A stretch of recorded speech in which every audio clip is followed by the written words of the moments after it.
नमस्कार, मैं वैशाली, आप देख रहे हैं ब्लेसिंग न्यूज। आइए रुक करते हैं आज की बड़ी खबर पर।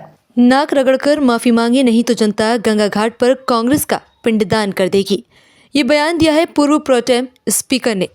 पूर्व प्रोटेम स्पीकर और बीजेपी विधायक रामेश्वर शर्मा का हमला। कांग्रेस के राष्ट्रीय अध्यक्ष के बयान पर बोला हमला। रामेश्वर का बयान, कांग्रेस विदेशी हुकूमत के हिसाब से चलती है। कांग्रेस का जन्मदाता भी विदेशी हुकूमत है और कांग्रेस का नेतृत्व कर कर्तव्य विदेशी है। कांग्रेस का स्वदेशी भाव खत्म हो गया है। महात्मा गांधी ने देश में रामराज जी की कल्पना की थी। कांग्रेस ने राम को ही नकार दिया। चीन के इशारे पर पाकिस्तान के टुकड़ों पर पलने वाली आज की कांग्रेस है। पिताजी ने आपका नाम मल्लिकार्जुन रखा। आपसे उम्मीद थी कि आप राम, गंगा, गौ माता को जानते होंगे। आपने भारत की आत्मा पर प्रहार किया है। कांग्रेसी बिरयानी खाने चले जाएंगे, रोजा इफ्तारी करने चले आएंगे, आतंकवादियों की मौत पर आंसू बहाने चले जाएंगे, लेकिन गंगा में डुबकी लगाने नहीं जाएंगे। क्या गंगा जी का घाट है? लोग जहां पिंडदान करते हैं, जो डुबकी लगा रही हैं, वे प्रार्थना कर रहे हैं कि कांग्रेस से पिंडदान छुड़ाओ। नाक रगड़कर माफी मांगे नहीं तो जनता गंगा घाट पर कांग्रेस का पिंडदान कर देगी। सोनिया गांधी के इशारे पर रामकृष्ण गौतम महावीर का अपमान हो रहा है। कांग्रेस का पूरा कुनबा सनातन विरोधी है। हम गंगा में डुबकी लगाएंगे, मोक्ष भी मिलता है और गंगा में डुबकी लगाने से अरबों का व्यापार भी होता है। जहाँ जवाहरलाल नेहरू पैदा हुए, वहाँ की भूमि पर जाकर आम लोगों से पूछो कि कितना व्यवसाय चल रहा है। फूल, अगरबत्ती, नारियल टेंट वालों से पूछो कितना व्यवसाय होता है। गंगा राम गीत माता गौ माता का अपमान कर रही है। कांग्रेसी डुबकी वाले फोटो इसलिए नहीं खिंचवा सकते क्योंकि तुम्हारे बाप पाकिस्तान में बैठे हैं। मैं दिग्विजय सिंह जी को आज दिनांक तक कहता आया हूं कि राजनीति में सरेआम झूठ बोलने वाले कोई लीडर का नाम है तो वो दिग्विजय सिंह जी का है। और दिग्विजय सिंह जी आपके नेतृत्व में नहीं बल्कि सुंदरलाल पटवा जी के नेतृत्व में बाबा साहब अंबेडकर की जन्मस्थली मऊ का विकास का श्री गणेश हुआ था। भारतीय जनता पार्टी ने इसकी विकास की नींव रखी और आज दिनांक तक भारतीय जनता पार्टी चाहे पटवा सरकार रही हो, चाहे उमा जी की गवर्नमेंट रही हो, चाहे बाबूलाल गौर जी की गवर्नमेंट रही हो, चाहे शिवराज सिंह चौहान जी की गवर्नमेंट रही हो, चाहे डॉक्टर मोहन यादव जी की गवर्नमेंट रही हो, आज दिनांक तक बाबा साहब के जितने तीर्थ स्थल हैं देश के अंदर देखा जाए तो पहले तीर्थ स्थल का विकास पंडित अटल बिहारी वाजपेयी जी की सरकार ने किया। इसके बाद लगातार मोदी जी जितने भी बाबा साहब अंबेडकर के तीर्थ स्थल हैं सबका विकास किया।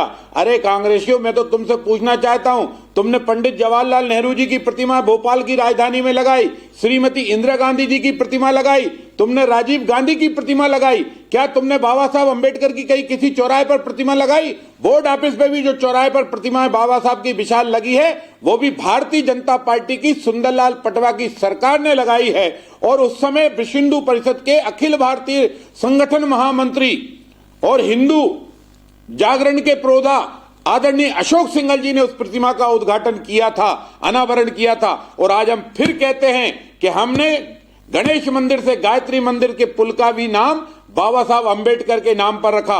हम अंबेडकर जी के प्रति भरोसा रखते हैं, आस्था रखते हैं, संविधान में विश्वास रखते हैं। आप केवल अंबेडकर जी का अपमान करते हो, चुनाव हराते हो और दलितों को कुचलने का काम करते हो। तुम दलितों को झूठे बहलाने और फुसलाने के वादे करते हो, हम दलितों के उत्थान के काम करते हैं। चाहे अटल जी की सरकार हो, चाहे मोदी जी की सरकार हो, चाहे प्रदेशों में भारतीय जनता पार्टी की सरकार हो, हर सरकार बाबा साहब के संविधान का पालन करती है और बाबा साहब के बताए हुए और गांधी के बताए हुए मार्ग पर चल के गरीबों के कल्याण की योजना चलाती है।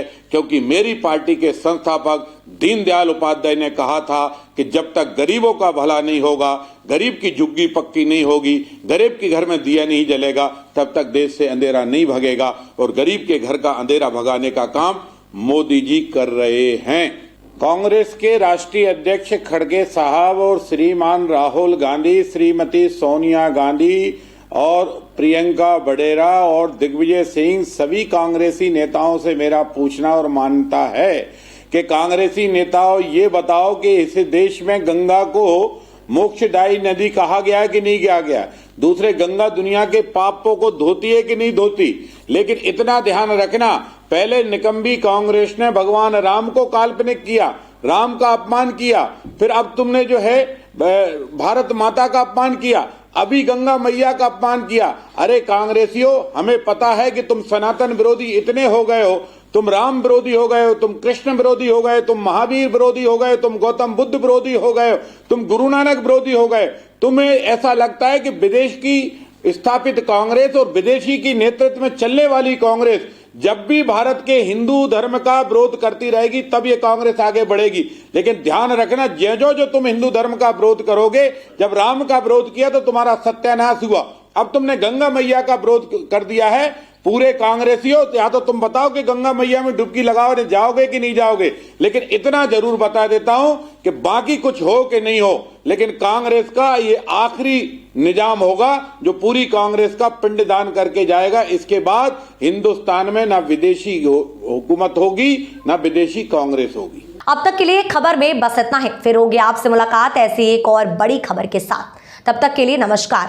देखते रहिए ब्लेसिंग न्यूज, देश की आवाज। ऐसे ही लेटेस्ट अपडेट्स के लिए हमारे चैनल को सब्सक्राइब करें और तुरंत नोटिफिकेशन पाने के लिए बेल आइकन प्रेस करना ना भूलें। यदि आप हमें फेसबुक के माध्यम से देख रहे हैं तो हमारे पेज को फॉलो जरूर करें। धन्यवाद।